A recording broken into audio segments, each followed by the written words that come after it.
course not. Nothing in this franchise is ever an accident. Take a look at Gregory here. Notice anything familiar? Dark eyes, brown hair with a piece falling between his eyes, shorts, a shirt with 2 stripes across the middle. Ladies and gentlemen, Gregory is none other than the crying child. Don't believe me? Wow, I can't believe MatPat and Tom were so stupid. Ah, fuck.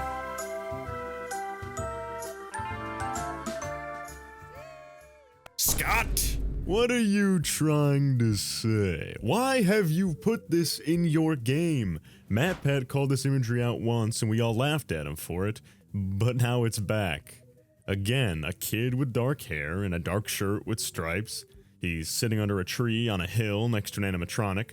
He's unmistakably supposed to evoke the image of these two, even to the point where they're both carrying their favorite plushies. But this isn't Gregory or the crying child, it's someone new, David Murray. I'll be honest, this doesn't feel like a coincidence anymore. I can accept this imagery once as simply paying homage to an old character, but now again with another kid? Things are getting a little weird. So I started digging, because I wanted to see if our new friend David Murray actually connected to the crying child or Gregory in any meaningful way, and I hate what I found. By the end of this video, I'll tell you what the secret of the mimic actually is, and why these characters might be more connected than MatPat and Tom ever could have realized. One of the main criticisms of MatPat's original theory, the idea that Gregory is somehow the crying child, is that it relied pretty heavily on visual similarities. Clothing, hair, and that sort of thing. And more often than not, that robot theory gets boiled down to this singular graphic right here, so much so that we actually started to meme on it ourselves. But now, with the introduction of David Murray, we've got to revisit his line of thinking. Because this time, we have a lot more than appearance. We also have shared personality, dynamics, and themes. There's way more substance to this connection. And just to clarify up front, no, I do not think Gregory or the crying child are literal robots. I think they're human, but we'll come back to that. The first thing I set out to do was find all the connections between David Murray and Gregory. Back to the first image I showed, this shot of Security Breach shows Gregory and Glamrock Freddy sitting on a hill under a tree. Now, this is the same exact hill we see David and Fiona sitting on. We know that the grounds of Murray's costume manor will later be used as the grounds for the Pizzaplex. So it's interesting that these two are literally sitting in the same spot. Go up to that house. You see how one of those trees on the left is modeled differently than all the others with the swing set on it, swing set tire? Yeah, that is interesting. Go up to that tree, turn around. Oh, don't tell me What screenshot is that? Yep, this is the Security Breach hill. So, you know that image of David Murray and the mimic? Yes. We don't see the Pizzaplex here because the image is flipped. David and Fiona are looking at the factory, while Gregory and Freddy are looking away from it, looking forward. And obviously, he looks like David. He's rocking the same fit with the same pose and the same hair. Enough said. But the meat and potatoes is what we learn about Gregory. Most of his backstory comes from the Patient 46 therapy tapes. Keep in mind that these are the most important lore collectible in Security Breach. They're one of the last things you usually collect, and each has only a minute or two to deliver its information, so there isn't much time to waste. The connections to David Murray found in these present themselves in some very telling ways. I think you'll catch on to what I think is happening pretty soon. One of the first comments made to Gregory here is, "When the shade's pulled, it feels like we're in a cubbyhole or a cave." Now back then, this comment seemed like a really weird detail to emphasize in tapes that were clearly insanely lore relevant, but that's because we didn't know David's story yet. In Secret of the Mimic, David Murray has a little cubby area set up. Potential God David incoming. And the cave is one of the most important areas in moon.exe, where the statue of the baby owl, representing David, resides. We know that Gregory, too, in the same room with the Balloon World arcade machine, more about that machine later, sets up a cubbyhole of his own. The Patient 46 tapes then take a mysterious turn when the therapist brings up a tragic history involving Gregory's parents. Well, I'd like to start by talking about your parents. What happened to them? And you? It was tragic. But it's later revealed that the story Gregory gives here is a complete lie. The therapist herself notes something odd about the way Gregory talks about it. She says it's as if he's pulling his memories out of a book, rather than actually recalling them as his own and processing them in a subjective, emotional way. But when I looked through the notes, I didn't get a sense that you've processed that emotionally. When I read your account of what happened, it came across as, well, more of an objective rather than a subjective narrative. Oh, sorry. You don't know what that means, do you? What I mean is that the way you told the story is more like you were reading something from a book than you were talking about your own past. Subjective, objective, like he's simply pulling memories from a data set. This is exactly how an AI would be described to recall and relay information, and it's not helped by the fact that the therapist uses the metaphor of a book for this, much like how we soothe David from within the Mimic AI, using a storybook reminding him of his past memories. Also, yes, I am aware that memory suppression or detachment are real things. I'm not saying that people that have these coping mechanisms are robots. Next, the therapist presses further, stating that Gregory is creating fantasies. So, if you could process those feelings, how do you think it would affect your fantasies? Gregory, speaking to the therapist here, is inventing fantasies, inventing memories from his past that don't line up with the documented past of Gregory, the human boy. These are stories he's relaying that he likely believes, but which don't actually come from his life.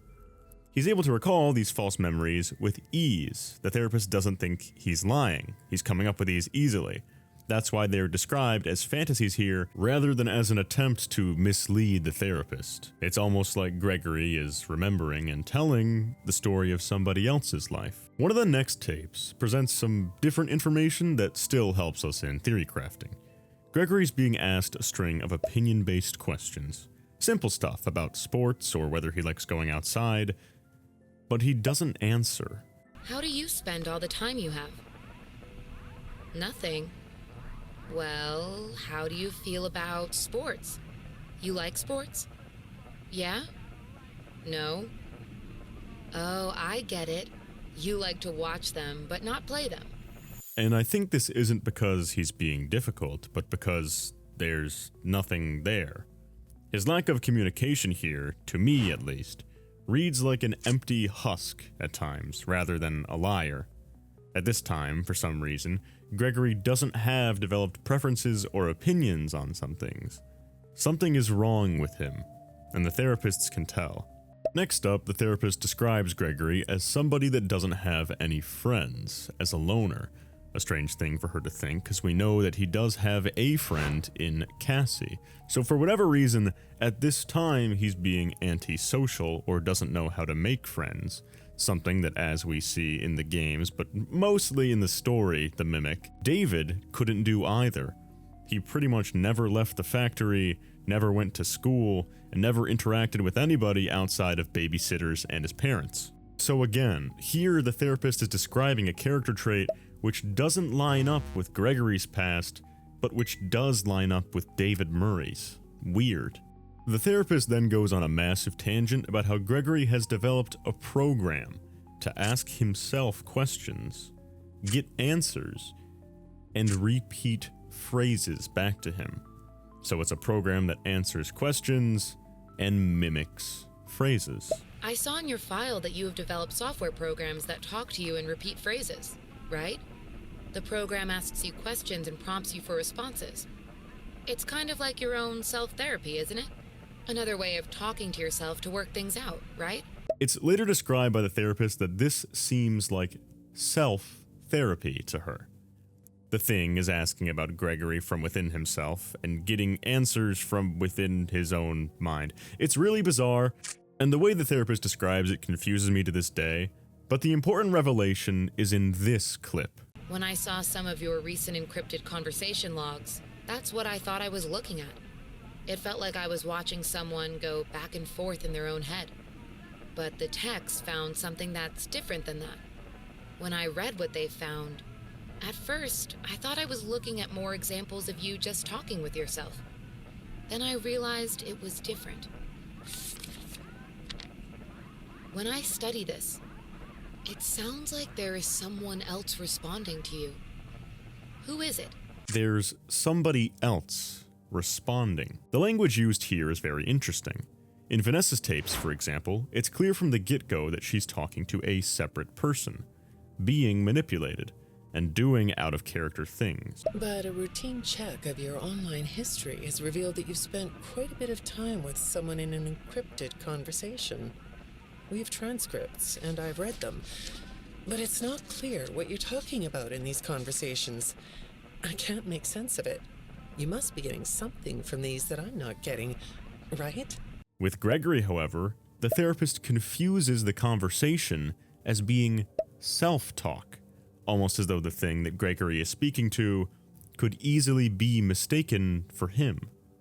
By this point, I'd become quite confident in this. Gregory isn't just confused or lying to the therapist. He's being influenced by something. And if the Frights and Tales books were meant to give us any information at all as to where Scott was taking the plot, it's likely that he's sharing his brain with another mind. That's why we have all these false memories and why the therapist confuses this as self-therapy, a self-dialogue from within his own head. So, who exactly is in Gregory's head? Well, the next Patient 46 tape seals the deal. During an ink blot test, Gregory sees a mask, and the therapist launches into a paragraph about how masks are useful for disguises. She asks Gregory directly. You think it's a mask? It reminds you of a mask? Like a disguise? Yeah, I can see that. You like the idea of being disguised? Disguises let you be sort of invisible, don't they? You can get away with almost anything when you're invisible, can't you? Yeah, you like that idea, huh? She notes that masks allow you to hide, to get away with things you otherwise couldn't pull off. And then it clicked. In moon.exe, you literally use a mask to sneak out the window without getting caught, to get away with running from our father, Moon, when we otherwise couldn't have.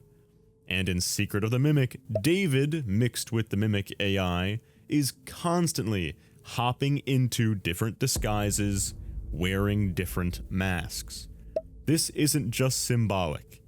I believe that the branch of the Mimic AI that is mixed with David Murray, M2, has made its way into Gregory's mind.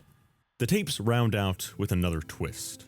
The therapist says that patient 46 has been seen with a glitchy, rabbit-looking figure, which sounds like Vanny at first, but listen to how the therapist describes it. They say you were in communication with someone, or maybe something. I have this still shot the techs pulled from the security footage that recorded you in the Pizzaplex. That's you, isn't it? I know this image is distorted, but I think it looks like you. And you're not alone here. You're talking to someone. Or something. It's hard to tell. What are those things? They almost look like rabbit ears. That wording is strange if it's meant to just be a person. But it would line up with what we now know to be Mexis. If M2 has made its way into Gregory, say through a chip in his head, it would make sense for the AI version of David to be interacting with the cradle.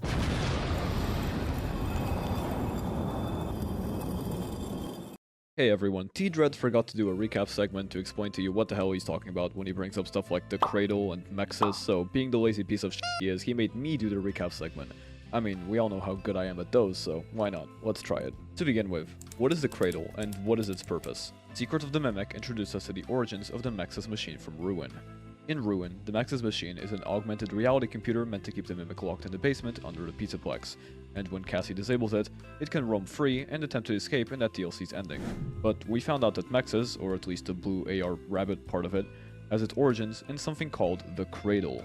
In case you want the full breakdown of the game's lore to better understand what I'm talking about, go watch my video on the subject or just wait for T-Dreads' when it releases in like 6 months from now. Anyway, here's the log the F10N4 computer sends Edwin explaining what the cradle does. Edwin, please talk to me. We need to stop it together. Here are the blueprints for a cradle. It can help keep David safe and provide boundaries. It's a type of computer and it's bigger than anything you've done before.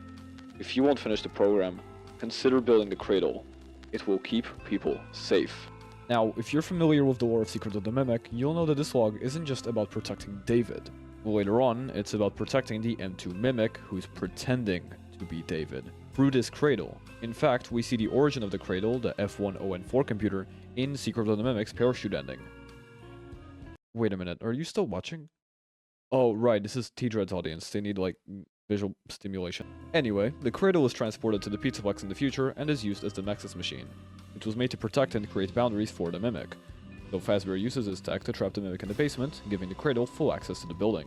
This is how Gregory starts talking to it, as one of the therapy tapes shows us. Okay, am I done? Can I go to sleep? Okay, cool. Alright, TD, next time you forget to do a recap segment, that's on you, buddy. Go subscribe to me or something. The therapy tapes. Our ultimate lore collectible, remember? End with the revelation that the tragic backstory Patient 46 gave, the one about the tragic incident with their family, doesn't match up with the records of the real Gregory's documented past. Guess what exactly Gregory was lying about? All that stuff about your parents? None of what you said in your file about your parents was true. You had great parents. Gregory claims specifically that he had a bad relationship with his parents. That leaves us with one question. If these stories don't belong to Gregory, who do they belong to? Well, like everything so far, this fits with David Murray, who had a bad relationship with his parents, always leaving him with babysitters or spending all their time on work. David Murray is tied to the cave. David Murray is tied first to cubbyholes. David Murray at this point would think like an AI pulling memories out of a book, objectively. David Murray would have been too young to form opinions on many things.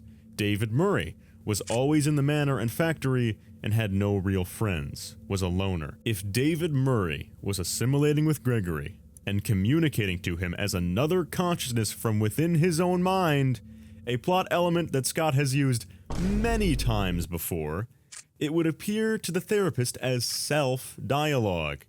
David Murray is associated with climbing into disguises and wearing masks to get away with things he otherwise couldn't have, and David Murray is more likely than anyone else to be interacting with the cradle. And on top of all that, they look the same. Someone or something is trying to make Gregory the next David.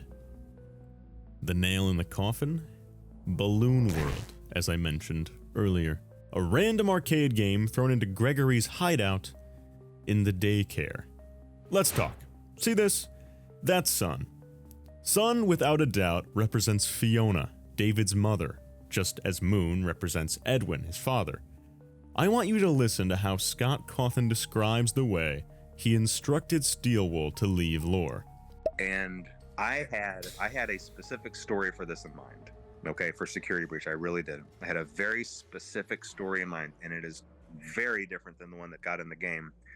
And I think a part of that is the way that I conveyed that to Steelwool, because what I was trying to do was I was trying to tell Steelwool to do specific things throughout the game, put specific items in specific places, have specific characters do certain things, meanwhile not telling them what the story plot was.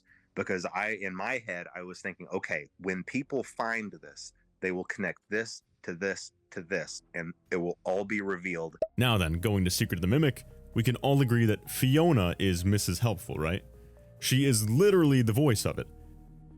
Well, I want you to listen to the very first thing Fiona says, paired with the very first thing that Sun does. A death-defying dive! A death-defying dive? Stretching it? No. Sun is also the head of arts and crafts in Help Wanted 2. Fiona was the artist and graphic designer for MCM. Sun asks Gregory, "Don't you want a puppet show?" And Fiona designed puppets for David.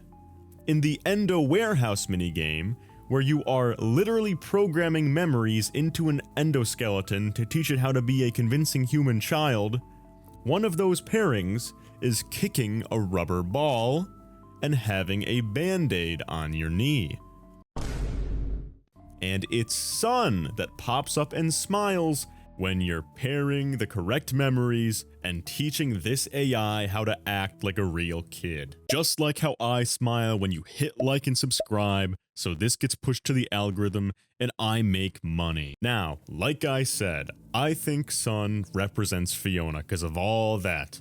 I don't think she's literally in there, at least I hope not, but in Sun's room, we play Balloon World, where we enter a glitch to help us get further into the game, as Sun looms over us the whole time. When we enter the glitch, the demonic face of Eclipse appears. Now, if Sun is Fiona, then Eclipse is certainly meant to represent David.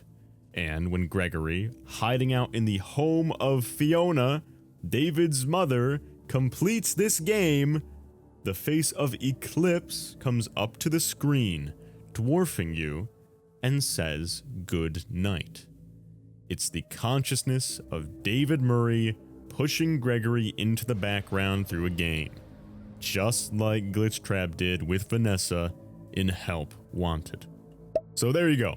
Gregory is meant to be the next David, and that makes sense because of all those connections that relate to David, because of Sun representing Fiona, and because, well, we know the Mimic storyline is part of the Security Breach era because the Mimic is in the game. But notice how I said the next and not the second. Well, that's because we still have one dark-haired boy with a white striped shirt and a band-aid on his knee and a tendency to carry his favorite plush everywhere. And I'd be letting game theory down if I didn't tell you how the crying child is also another David. Let's start with the basics. In the New Game Plus ending of Secret of the Mimic, Fiona, David's robot mother, I can't believe I just said that, sends you up to the old manor to ask Edwin to fix their family. And with the glitch permission unlocked, you're able to do just that to her son, named Dave. Where do we do this? A bedroom. One with a familiar layout and familiar toys. One that will later become the basis for a room we all recognize. Thanks to the in-game emails and the timeline established in Curse of Dreadbear, we know this house that we're in, and that has this bedroom, is eventually repossessed by William Afton and rebuilt by 1983. This bedroom, it becomes the crying child's bedroom. Now, how do we fix David? Well, we guide him through positive, happy memories. Listen to the wording here. Do you remember how our story begins? We use this memory, placing ourselves in the roles of friends of the Freddy's characters, to remind this child named Dave, who lives in the FNAF 4 house, of a happy memory, and he is then made whole, signaled through an achievement with the description, "Fix what is broken." Language also used on Gregory. I think that starts right now, right? I feel you are broken. Yep. Don't worry about it. And the crying child. You're broken. We are still your friends. Already we have way more than just a visual similarity. We have two children, both seemingly named David, connected to the same property, the same bedroom, the same toys, and the same Freddy's character-themed memories used to put them back together. And those are just connections from a surface-level glance at one ending of one game. So the question becomes, if this much connects on the surface, what happens when we go another layer deep? I did a live stream recently where some friends and I went through all their appearances and jotted down the similarities between Dave Murray and Dave Afton. Here's just a few of them. Both have dark hair, a striped shirt, both carry a stuffed animal everywhere, that's seen with Tiger Rock, and then with psychic friend Fredbear, who he holds in his arms in this drawing. They have the literal same house, they have the literal same toys, they both have a neglectful father who's always working, they're both named Dave. They both end up being presented as mascot suits that teleport and cause hallucinations. First, David Murray with Tiger Rock, who downstairs teleports, causes hallucinations, and then Dave Afton, who, as Golden Freddy, teleports and causes hallucinations. They're both afraid of metal endoskeletons. We know that because David Murray says this. Why does it look like that? Look like what? It's scary. And the crying child is scared to death when he's in the back room. They both have no real friends and are loners, since we know David never really leaves the factory, and David Afton only has plushies for friends. Speaking of which, both have a close relationship to the FNAF characters. Both are scared of Foxy/Foxy's pirate crew. First, we see the crying child scared out of his mind when he gets jump scared by the Foxy brother, and Fiona makes a Roxanne doll, right, part of Foxy's crew, which scares the hell out of David. They both die on their birthday in an accident. They both have no mother at home and are left with a babysitter. On top of all those, which are objective similarities, there's something else worth noting.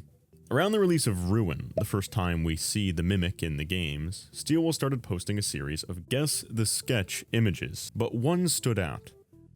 A sketch of the crying child from Five Nights at Freddy's 4. The crying child, who we know has a ton of narrative significance, but who hasn't really been actively referenced in years. This tells us something important. Steelwool was thinking about the crying child at the exact time they were actively writing the Mimic story. So now, I had the motivation to go back and re-examine every appearance of the crying child, and the connections between him and David Murray just became harder and harder to ignore. What I found are more objective, clearly repeated motifs between David Murray and the crying child. So let's keep walking through them one by one. The crying child's first appearance is in FNAF 4, and instantly the game opens with a detail that until now seemed absolutely irrelevant. The crying child is trapped in his bedroom. The door is locked from the other side. In other words, barred from the other side. That same phrase, barred from the other side, is used to describe how the player of moon.exe, who represents David in one way or another, is locked in their bedroom. Alright, next. The house in these FNAF 4 minigames seems clearly different from the one Afton later rebuilds on the hill, but still, there's weird similarities. There's a grandfather clock in the hallway, like the one we'll later see in Edwin's version of the house, and we'll see a flower poster on the wall with 5 petals in this room and in moon.exe. For those who believe Midnight Motorist is about the Aftons, in that minigame, somebody runs away out the window, escaping their father. And in moon.exe, we run out the window, escaping our father. Side note, let's talk about everyone's favorite character, Pigtail Girl. She tells the crying child that people's bodies get stuffed into suits at night. Something that never made sense to be a rumor in 1983 when FNAF 4 is set. Because, you know, we all believe the MCI to happen in 1985. But now, with Secret of the Mimic, we have a new possibility. Murray's costume manor, the one David Murray's story revolves around, has 12 entire teams of workers go missing, later found stuffed into suits. That rumor Pigtail Girl repeats would make sense to be happening now in 1983 if that incident had happened in the 1970s. So now we have all this imagery and the timeline lining these two games up suspiciously well. Obviously, as I alluded to earlier, a huge similarity lies in the language used during both David Murray and the Crying Child's arcs. In FNAF 4, the Crying Child is told that he's broken, that he needs to be fixed, and that he'll eventually be put back together. These are phrases that confuse the fandom for years, but now compare that to Secret of the Mimic. Fiona uses identical language when talking about her son. She wants Edwin to fix their family. It's not too late to fix our family.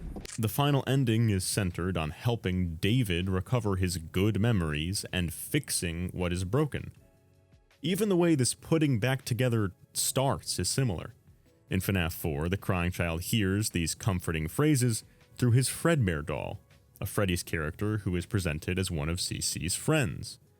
And in The Happiest Day, we're put into a different version of that terrible birthday party memory, where Freddy's characters, his friends, show up. Now, in the storybook ending of Secret of the Mimic, Fiona reads off a story involving the Freddy's gang, designed to help David Murray remember something important.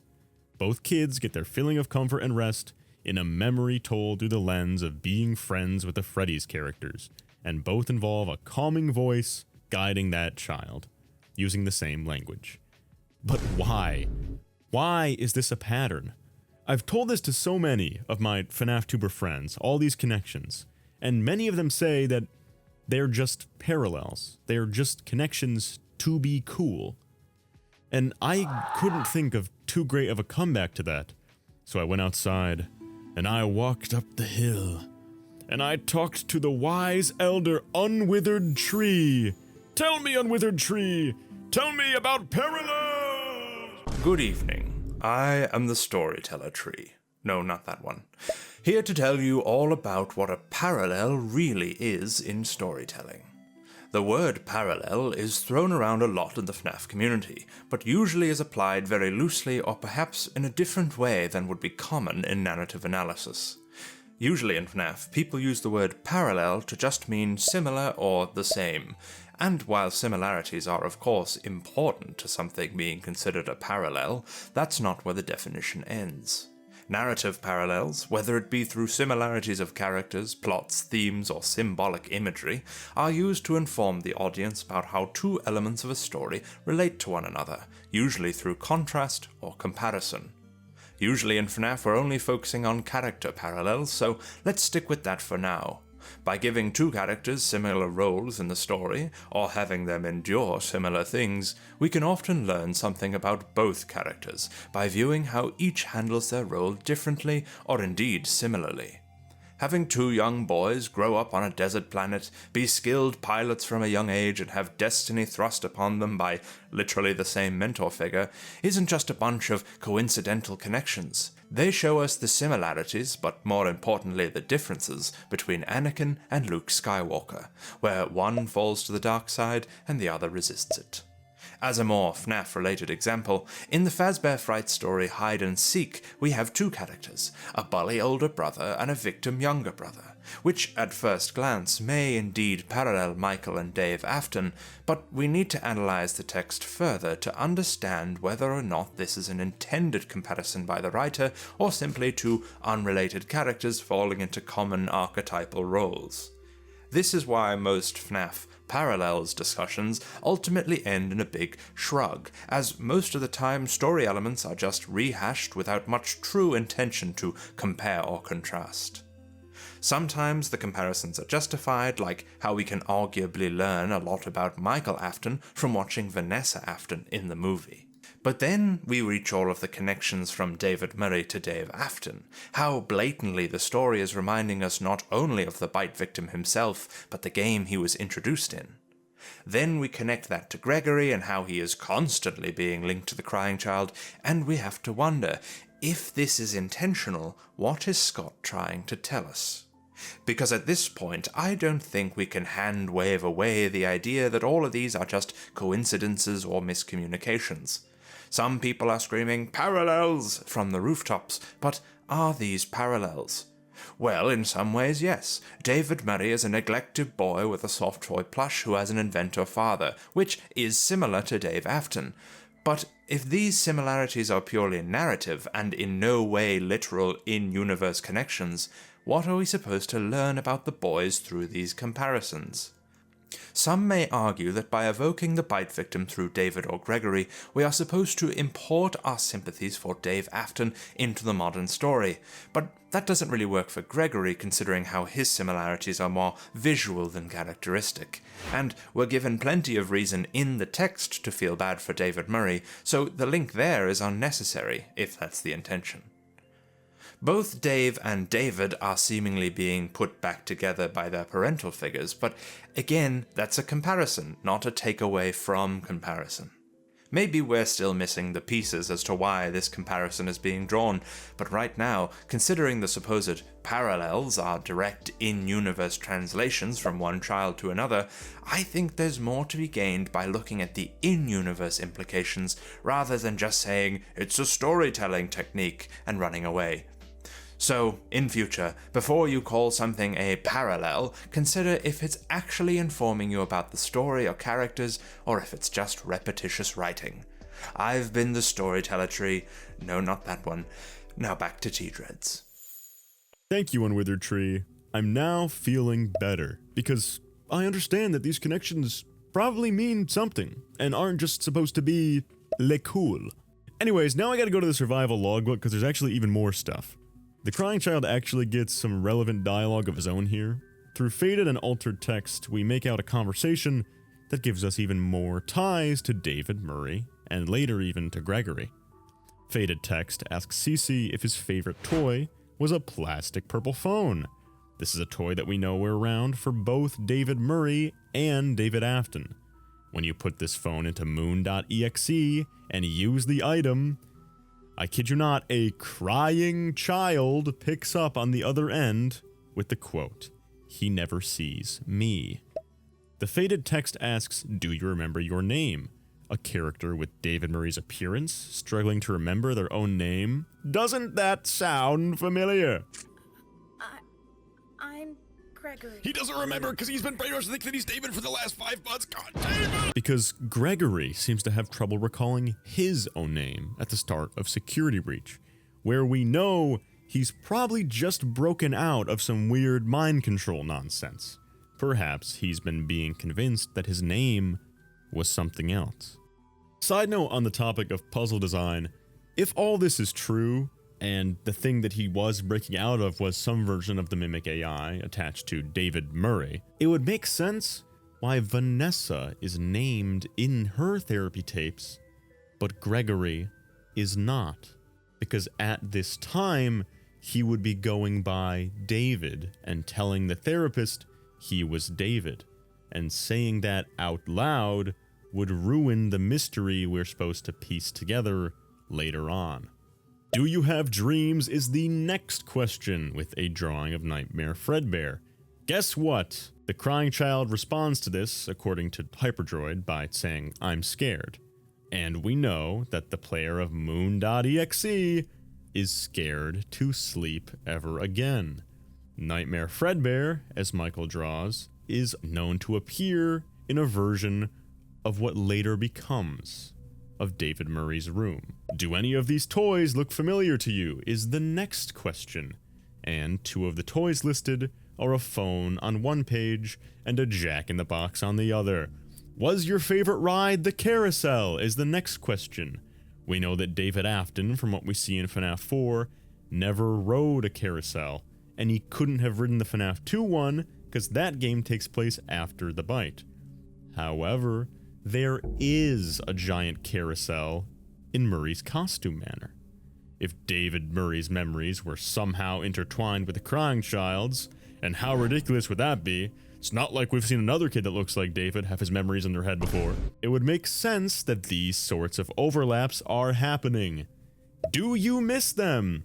Is the next question. Underneath that question is an image of Foxy writing a note on a desk. Well, guess what? In moon.exe, sure enough, there's a note on a desk begging the moon to bring back the sun, implying that the writer of that note misses the sun. Admittedly, Foxy works better as a Michael stand-in, but we can still use it for David, because Steelwood decided to throw a random piece of graffiti in Ruin that literally says, "David, run Fox, run." The party was for you is the final statement. And we know that there were parties for both David and the crying child on the day of their deaths. What the hell is going on? Cece looks like David, has the same personality traits as David, has similar relationships to David, has a possession that functions exactly the same as David's, is soothed by the same kinds of things as David, has memories that seem to fit better with David, lives on the same property as David, owns things that David owned, probably shares a name with David. What is happening? I have had people tell me that all of this, all the last however many minutes you've been watching this video, all of those connections between Gregory, David, and Cece mean nothing.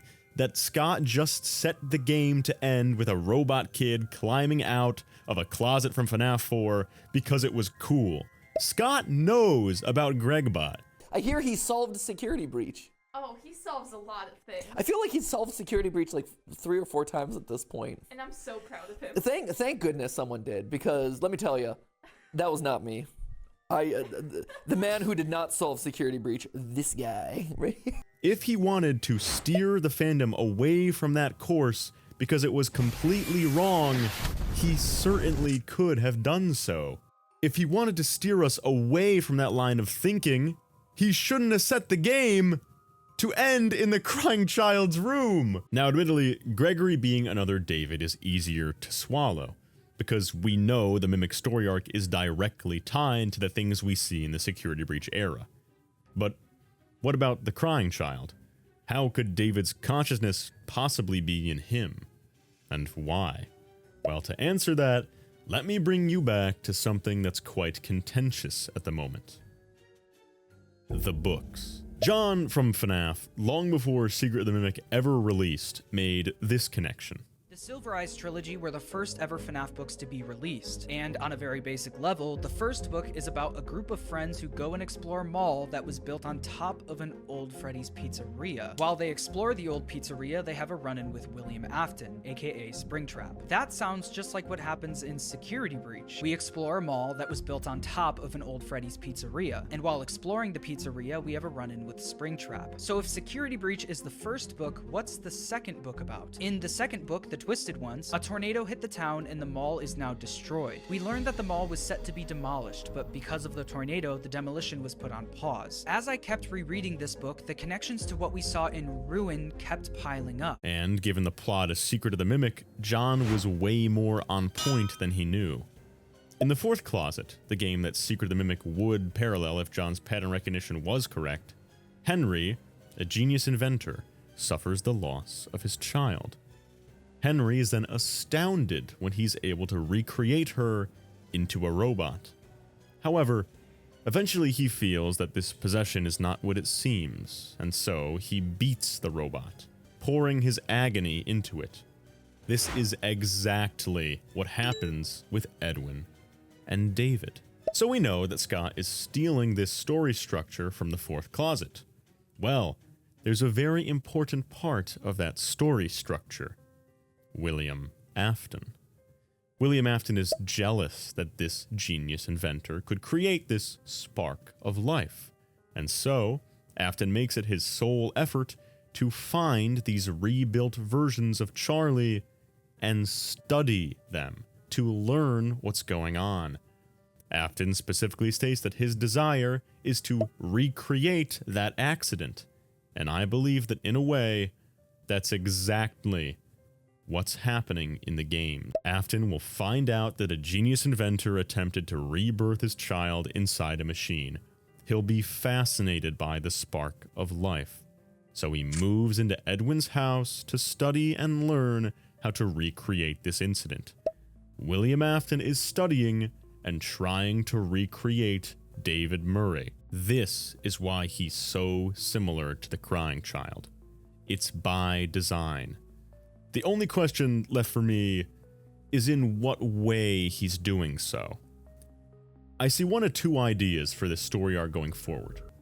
The first idea is that Afton simply finds out about what happens to David after moving in, and is fascinated by what his possession was capable of, such as the Tiger Rock apparitions. Because of this, he wants to cause another child to produce the same abilities so he can further his studies. Under this interpretation, David Afton is not literally meant to have the consciousness of David Murray.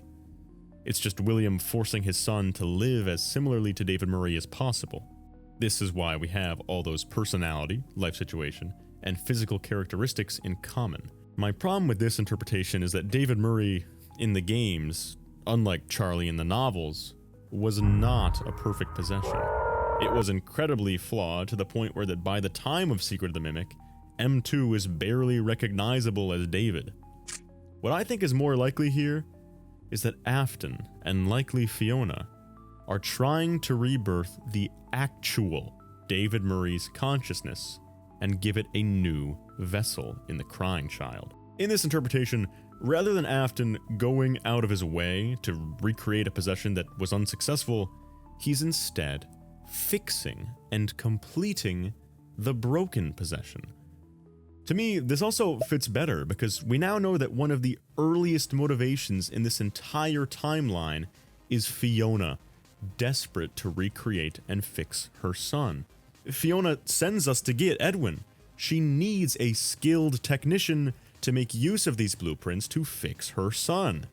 Edwin is gone, but lucky Fiona, because Afton, someone who clearly has the capability to build incredible things, is moving right into her house. And we also know that Afton knows about M2 already. They'll want to find each other. Now, I'm sure the thing that you're all hung up on is the consciousness swapping idea. Why do I think that's what's going on here? Well, we already know the Mimic plotline is tied to the Help Wanted security breach era, and Vanny literally gets mind swapped with a version of the Mimic that is pretty much explicitly told to us in the story. And because of this line from the trailer, You will bring me what I want, and if you fail me, then you will, both of you, burn! I think we're meant to assume that Gregory's got some mind swap action going on as well. Also, what we see in the books, and him being out of character in the tapes, and blah blah blah. Clearly, Gregory's not being himself. But I think people who have read the books and understand the plot structures and parallels do agree almost universally that Gregory has been being controlled and has broken out, and that's why he seems so confused. As for Cece though, and to further cement the point, evidence for this consciousness swapping idea is practically everywhere you look in this series. I have a series of live streams on this channel where I look over all of Scott's Fazbear Fright stories, the plot outlines of which we know he writes himself. These stories have a few motifs that are overwhelmingly prevalent throughout them. One of these is something like what I called the addiction structure. Another example of a recurring plot structure for Scott, and one that's more important to our discussion today, is the story structure, where a human loses their identity or is swapped with another thing. Lonely Freddy features a Freddy doll, asking a kid questions about himself to better take over his identity and swap bodies with him. Fazgoo is a creature that learns all it can about a kid to swap identities with him and become him. To Be Beautiful features a monster stealing a girl's body to become her.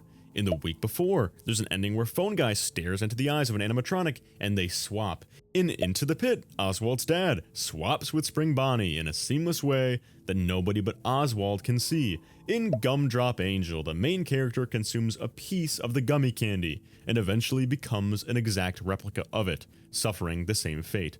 The Monty Within is all about two consciousnesses, one of which is an AI, being able to share the same brain. And in Help Wanted, a game, the main character's consciousness is literally trapped and swapped by the malevolent entity who is the Mimic AI. Scott uses this structure time and time and time and time again. And many of the stories I just listed take place in the pre-Pizzaplex era. Before the Pizzaplex era, there was still AI swapping and pretending to be kids in Scott's weird mind plotting brain. Writing off the possibility of Scott using this story structure in the games is completely ridiculous, especially when now, unlike in the Gregbot days, we have an exact motive and several methods established for that to happen.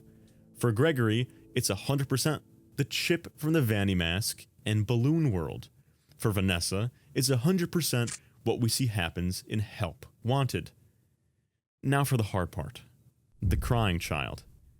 How the hell do Afton, Fiona, or both get David Murray's consciousness, or M2 at least, to attach to the crying child? Please understand that I don't have a complete answer for this exact question, and it probably won't get elaborated on until the DLC for Secret of the Mimic, but here we go! Does he still talk to you? What if the entity in this plush that we've long suspected is malevolent isn't Afton, who we see working in the back room, but rather has been Scott conned into the version of the Mimic AI containing David Murray. That sounds ridiculous, but we do have a spring Bonnie plush that serves this exact purpose. A malevolent version of the Mimic AI resides in a plush of one of the two Fredbear's characters and tries to swap its mind with somebody it comes into contact with. And we know that Edwin developed a line of plushies with black, white dotted eyes that repeat phrases back to you, and that are described as your only friend. It would also mean that a Freddy doll is asking a child things about his identity to steal his consciousness, which would mean that MatPat's Lonely Freddy theory was right. Psychic friend Fredbear is just the game's version of a Lonely Freddy. Now, admittedly, that's the biggest stretch I've made so far, and like I said, I feel locked in on an answer for Gregory, and I'm certain Cece has gotta be involved, otherwise Scott wouldn't have thrown 20 references to him in the game, but I have no idea yet how exactly the crying child gets M2 attached to him. We'll have to wait for the future stuff. But to those who disagree so far, I offer a challenge.